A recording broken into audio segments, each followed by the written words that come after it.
Hi folks, Canadian Prepper here. So today we're going to debunk a very popular YouTuber's misrepresentation of one of the finest saw manufacturing companies on earth. So let's get to it. As many of you know, I hinted in the last video that I was going to be commenting on this Wranglerstar saw comparison business, and I'm just going to pull up the video here because every time I look at it, it's so ridiculous.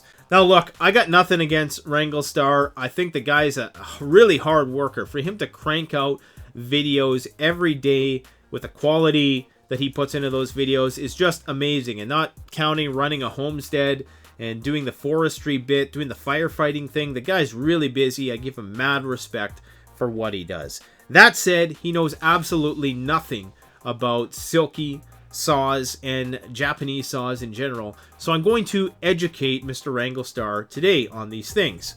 And he has done a couple videos as of recent which have compared not only Silky Saws with other Japanese saws, which he thinks are a better value, but I'm going to tell you why they probably aren't.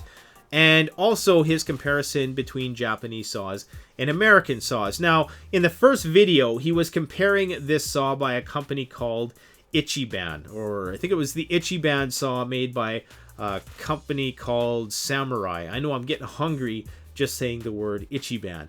But there's a few things he didn't tell you about those saws. Number one, they're not full tang. Now, as you can see,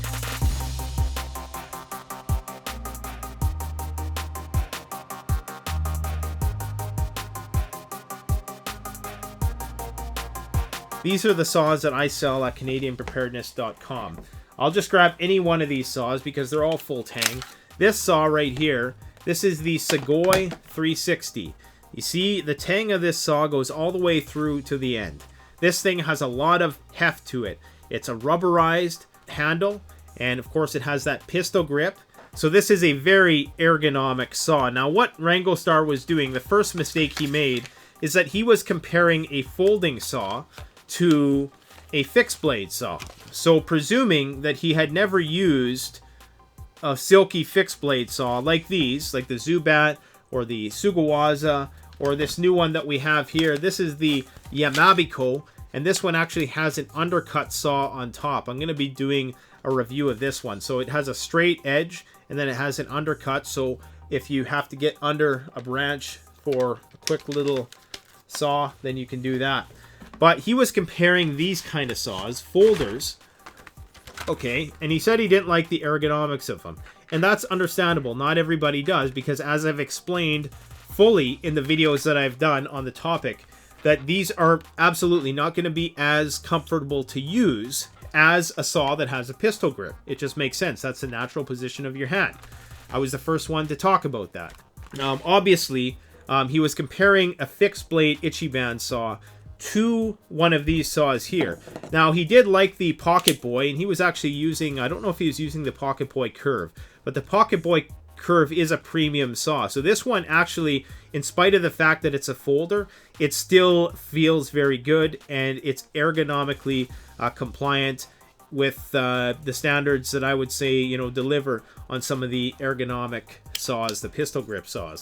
Another saw that Silky put out specifically to mitigate this problem of the poor ergonomics of folding saws was the Silky Ultra XL. And I'm not sure if you can see the curvature of this handle here. So this is Silky's hybrid folder slash ergonomic pistol grip saw. It has somewhat of a much better grip, has this hook here at the end so your hand can't slip off. Heavy duty rubberized grip. We also sell this one. It's a little bit cheaper than the Big Boy.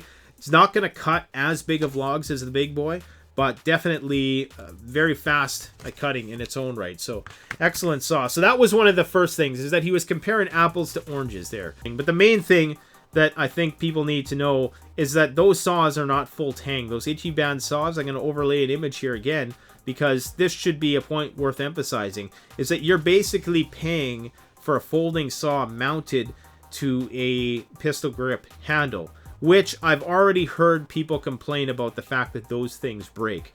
Now, it looks better because you have the more well-defined hand grips on there, And you know, but stuff like that can be manufactured in China for dirt cheap. Now, I'm not saying that the saws are manufactured in China. They're actually manufactured in Japan, apparently. But you wouldn't really be able to validate that on their website, because their website is pretty bare bones and it's very hard to find.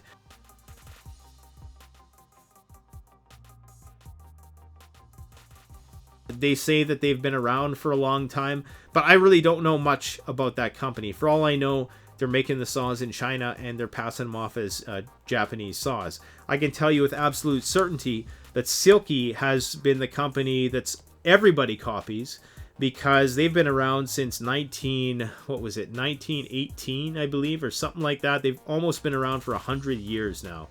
So it was a traditional business which was handed down and grandfathered down, and it still remains a family business to this day.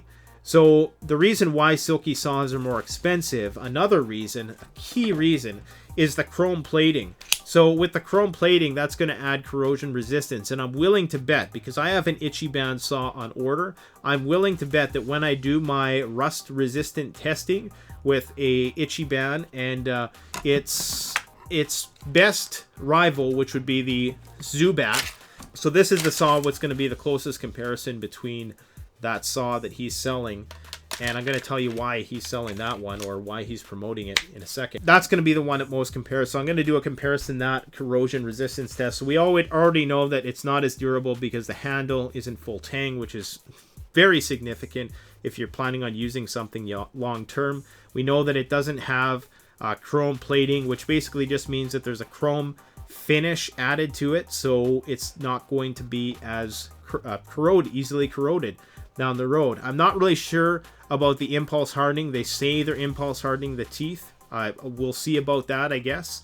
I know some people say it cuts really well, so I don't doubt that it cuts really well. Again, a lot of these companies are copying the design which was made by and basically pioneered by Silky Saws. Lastly is the selection. So as you can see here, Silky just has a huge selection of saws. And each one of their saws they offer in different sizes. So they have the Zubat in a 240. And this one's cool because it actually fits in the bug out roll. It's the only fixed blade pistol grip saw that's going to actually fit in the bug out roll. And this thing is, you know, this, man, like, it's really hard for me because as much as I see the value in the folders, like the Big Boy and the Excel and the F180 here, which is a great value, I still understand that the ergonomics of a fixed blade saw are just better. They're just plain better.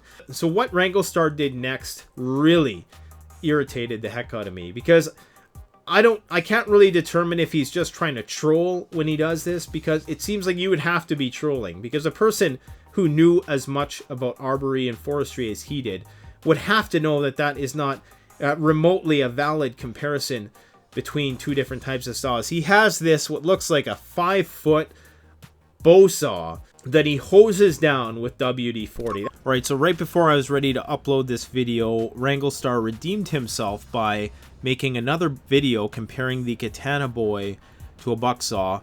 And sure enough, the Katana Boy won in that demonstration, and that was only a Katana Boy 500. So an actual fair comparison would be the Katana Boy 1000, and I still don't think the 1000 is as tall as the saw that Wranglerstar is using. You would probably need like a 1500, Katana Boy 1500 for that, which of course doesn't exist at this point in time.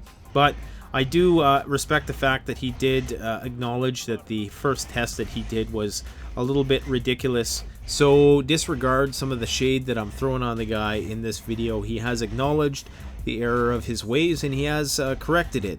However, the test that he did was still slightly disadvantageous to the Bucksaw in this instance, because in order to get a fair test of these saws, you need to understand that the person furthest the end of the log is going to have the advantage, because the person at the end of the log is going to be pushing down, and that's going to make for less friction for the person who is cutting furthest from the end of the log, and that's going to make their cut a lot easier. Plus you have the counterweight counterbalancing it, which is going to be pulling and micro tearing all those fibers as they're sawing. So that's something to keep in mind. Anyways, good job, Wranglerstar, on coming back and doing an actual fair review, or a fairer, because it still really isn't that fair. In my opinion, you would need a Katanaboy 1000 to really see the battle of the Bucksaw and the Katanaboy. Alright, so there's been some people who've come on and made the comparison between the competition Bucksaws that they use on those lumberjack competitions, saying that they cut faster than the Katana Boy. And indeed, they probably do, and I'll tell you why. Because in those competitions, those are perfectly shaved logs. They are mounted on a stage. They get to saw them from the most ideal of angles, and basically they prepare for that one event for years and years and years. They have a perfectly finely tuned saw that is oiled, and everything is just optimal. In a way, it's kind of like those karate chop competitions where they have the special wood. That's what I like in that too, because when you're talking about actually getting work done in the bush, these saws are going to perform 10 times better, because you can actually use them in those obscure types of situations that you're going to find yourself in when you're sawing stuff down in the wilderness, whether it's falling trees, trying to navigate through a bunch of different branches. The portability factor, I've already talked ad nauseum about why these saws are better than bow saws, generally speaking. Even if you do have those one-off competition bucksaws, which are faster than the Silky Saws. And the fact is, they only work ideally like that in the best of conditions. So if you have a log that's high up above your head that you need to cut down, well, that's what this is for. This is called the Katana Boy 650. We have some of the best prices on these at CanadianPreparedness.com, and we have free shipping both to the United States and Canada. So even if you are a U.S. citizen and you want to purchase one of these, you're going to save money by going through my website. Now this is the Katana Boy 1000. This should be available this year. It's not as versatile or portable as a Katana Boy 650, but if you want to do a fair comparison, let the other guy have this, and you have that old Bucksaw, and don't only do one cut, do a few cuts to see who tires out first. And I guarantee you, this saw is going to cut significantly faster than that Bucksaw that he was using. It's a no-brainer. On the weight of this 1000, the thickness of the blade, this thing just sinks right into the wood and you just tear it to shreds. It's going to excel at fixed log cutting. So if there's a massive log that's stationary on the ground, that's not moving around, and it has to be big. It's got to be at least more than 12 inches for you to want to use the Katana Boy 1000. The other thing that irritated me about the comparison that he did is that, as you can see on the video here, he has the advantage because the amount of log that's counterbalancing his cut is a lot more than this guy who's trying to cut right at the end. So there's no weight of the wood that's already been cut pulling and tearing down the small fibers of the wood. So let's say you have a big branch coming off a tree. So you have all this weight of the tree. Now, it's going to be much easier to cut that branch at the joint than it would be to cut up here, because here you have all the weight of that log naturally wanting to pull it down. So as you're cutting, there's also micro tearing from gravity pulling the log down. Whereas if you cut it up here, the effect is going to be smaller because there's not as much counterbalancing weight. Hopefully that makes sense. But that is going to give him a supreme advantage in the way that he's demonstrating this cut here. Furthermore, the guy who's cutting on that side is also putting downward force, which is actually making Wranglerstar's cut easier. And if you see in the next comparison that they do, they get a slightly smaller log. I believe it's 8 inches. And the big boy actually does cut just as fast as Wranglerstar was able to cut with his saw that he basically burned half a can of WD-40 on just to lube up for that one demonstration. So it just shows that advantage that he had with the counterbalancing of the weight.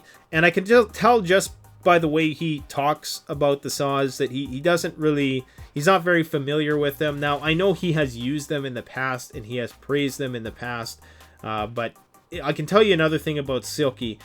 The reason why a lot of people don't like Silky Saws and don't endorse them is because Silky is cheap. They're a cheap company.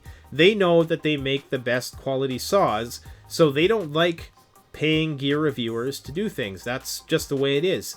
I do make some profit from selling the saws on the website, but that's it. And long before I ever sold these saws, I was a user, I was a reviewer, and I was a staunch supporter of the brand because they just make the best quality saws. So they're cheap. They're like Apple. And because they're cheap, they don't do commission-based sales. A lot of their stuff, if they sell it on Amazon, they're not paying out a referral fee.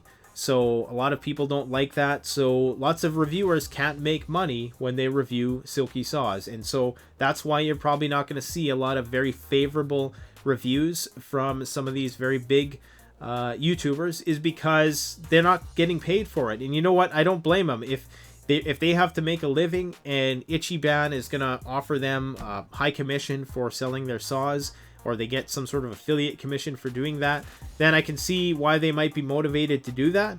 Although, to say that it's a better saw than these saws, which are clearly better with the chrome plating, the impulse hardening, the variety of different choices, the full tang, the rugged, durable build, the rubberized handles, I mean, it doesn't compare. So I hope I didn't make any enemies in making this review. My objective was just to set the record straight and clarify some things, some misconceptions, and some misrepresentation of these saws, because I do stand behind the brand.